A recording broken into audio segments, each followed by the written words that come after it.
Olá, este é o Conexão Futura.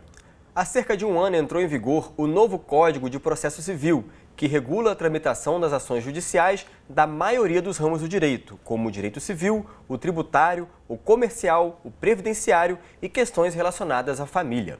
As mudanças no Código foram feitas com o objetivo de agilizar as decisões judiciais e estimular o acordo entre as partes, principalmente nos casos que envolvem questões familiares. Um dos pontos mais alterados com o novo Código Civil refere-se ao pagamento da pensão alimentícia. Para tirar as dúvidas sobre esse assunto, a gente conversa aqui no estúdio com o Marcelo Santoro Almeida, que é advogado e professor da Universidade Mackenzie Rio. Tudo bem, Marcelo? Tudo bom, Márcio? Um prazer recebê-lo. Um prazer enorme meu estar aqui com vocês. Bom, a primeira pergunta que eu tenho, Marcelo, é com relação às mudanças que foram feitas com relação ao direito da família nesse novo Código do Processo Civil. Quais são elas? Márcio, a gente tem que dividir essas mudanças no procedimento comum, assim, uma ação de divórcio, uma ação de guarda, e no procedimento de execução de alimentos, né? Então, o procedimento comum, a principal mudança foi uma tentativa de composição da briga antes da briga ser instaurada, né? O que é isso exatamente? Imaginemos que eu esteja me divorciando da minha esposa, eu distribuo uma ação de divórcio, ela vai ser convidada a comparecer a uma audiência de mediação.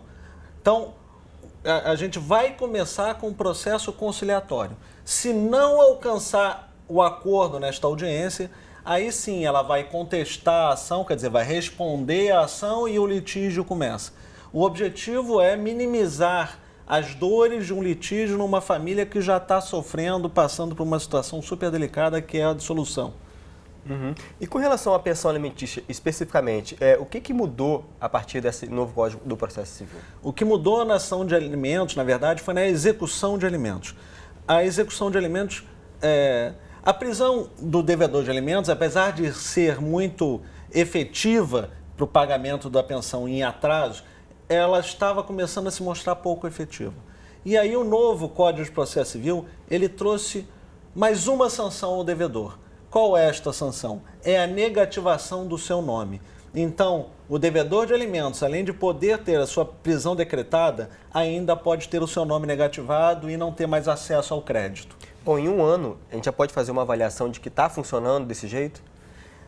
Isso tem facilitado, assim, o pagamento, porque ninguém quer ficar sem crédito, mas, infelizmente, concomitante com esse ano, a gente teve uma grave crise financeira em que as pessoas estão recorrendo ao Poder Judiciário para rever aquela pensão que foi anteriormente fixada, algumas em valor que não tem mais como o devedor pagar. Uhum. Bom, pensando nas questões da própria pensão alimentícia, né? Em que casos ela está prevista pela lei?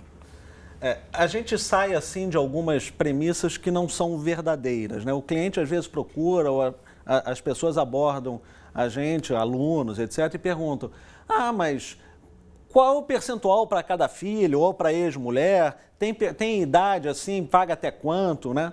A lei não fala em percentual, a lei não fala em um valor fixo, a lei fala em 3 palavras mágicas para a gente que trabalha com isso, que é a necessidade de quem está pedindo, a possibilidade de quem está pagando e a proporcionalidade, uma proporção entre a necessidade e a possibilidade.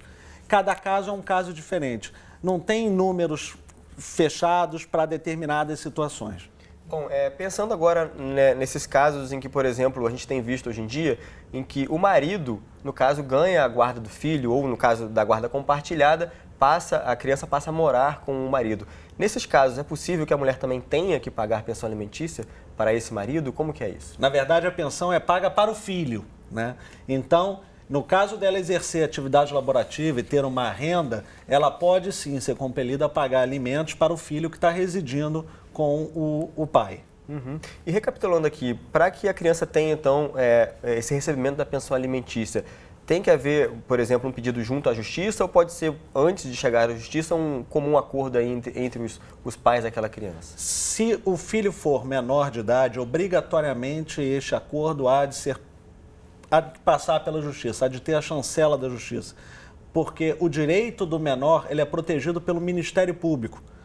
Então, O juiz há de chancelar, o Ministério Público há de dizer está tudo bem, o menor está sendo resguardado, para que então a pensão seja fixada, seja para o pai pagando para a mãe, caso ela resida, a criança resida com ela, seja o inverso, a mãe pagando para o pai, caso o pai resida com a criança. Nos casos em que isso não aconteça, no caso os pais decidam, resolvam e depois tem ali um litígio, uma dificuldade de uma das partes de pagar a pensão alimentícia. Nesses casos, como que a justiça entra, vamos dizer, a posteriori, né, desse problema? Eu só posso cobrar alimentos uma vez que eles são fixados pelo juiz. Se eu me divorcio da minha mulher e combino com ela de boca, né, que é o usual, eu vou pagar para você R$100 por mês. Se eu deixar de pagar R$100 por mês, não tem como ela me cobrar esses R$100 por mês, né? Eu só posso ser obrigado a pagar os R$100 por mês depois que o juiz determina que eu pague. Então fica a dica aí, né, para você que está assistindo ao programa, que é importante sim buscar a justiça e, né, na justiça, considerar, né, as questões, as condições das partes para definir aí a pensão alimentícia.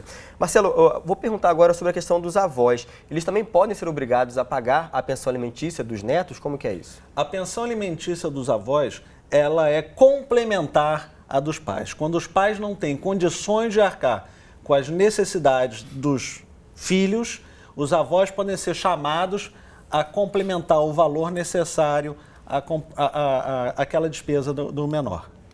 Isso acontece com alguma frequência? A gente está num momento, digamos, de crise econômica, como você falou, em que muitas vezes os próprios pais estão ali desempregados, com dificuldades. Nesses casos, a justiça entra também, tenta resolver, como que é isso? Isso tem acontecido com mais frequência. É importante que as pessoas tenham a consciência de que tem que procurar ou um advogado, ou a Defensoria Pública, ou o núcleo de prática jurídica de alguma faculdade, para que então possa, através de um advogado, entrar com uma ação em face dos avós da criança para complementar. De boca nada funciona e nada vale. Tem que ser judicial. Certo. Vamos lá, o não pagamento da pensão alimentícia leva à perda de direito da visita dessa criança? Como que é isso? Não, o não pagamento da pensão alimentícia não leva o genitor que deixa de pagar a ter convívio com o filho, né? O convívio continua, porque senão a criança seria duplamente punida. Ela deixaria de receber os alimentos e deixaria de conviver com o genitor que ela ama, que ela deseja, que é bom para o desenvolvimento dela conviver com ambos os genitores. O que acontece é que este genitor que deixa de pagar os alimentos, ele pode ser preso de 30 a 90 dias e pode ter o seu nome negativado. Essa questão do nome negativado, né, voltando a ela, caso, vamos dizer, o genitor resolva a questão, pagou, voltou a pagar a pensão alimentícia, como ele resolve isso agora? No caso, tornar o seu nome positivo de novo na praça? O próprio juiz vai expedir o ofício, o juiz que expediu o ofício determinando a negativação vai ter que expedir o ofício determinando que o nome seja limpo novamente. As famílias que têm ido, no caso, ao seu escritório, têm revelado alguma dificuldade de entender esse novo formato aí do Código do Processo Civil? Como que é isso? A gente tem sido procurado hoje, em razão da crise financeira, para rever os alimentos. Por exemplo, outro dia teve uma cliente em que a pensão fixada para o filho dela era em percentual do salário do pai e da criança. O pai ficou desempregado. Se o pai ficou desempregado, não tem pensão. Então aí a gente tem que entrar com uma ação para rever os alimentos. O pai, mesmo desempregado, pode ser compelido a pagar alimentos. É óbvio, não mais no valor que ele pagava antes. Está havendo uma readequação das famílias à nova realidade financeira que a gente está enfrentando. Bom, a gente aproveita, né, nesse finalzinho aqui da entrada do Conexão Futura para mostrar aí o site do escritório onde o Marcelo trabalha, ggsa.com.br, e você pode ver ali na parte de atuação deles, que eles atuam na área de direito da família, e na parte de equipe, o Marcelo, né, disponibilizou aí para quem tiver alguma dúvida, queira, né, sanar essas dúvidas, o e-mail dele pessoal, no caso do trabalho, para você fazer suas perguntas e tirar suas dúvidas. Marcelo, muito obrigado pela participação no Conexão Futura e espero que a gente possa resolver, né, outras dúvidas aí numa próxima oportunidade. Eu que agradeço o convite e me coloco à disposição para responder qualquer dúvida que surja. Obrigado. E na próxima entrada do Conexão Futura, vamos falar sobre os benefícios do sono no aprendizado escolar. Eu espero por você. Até já!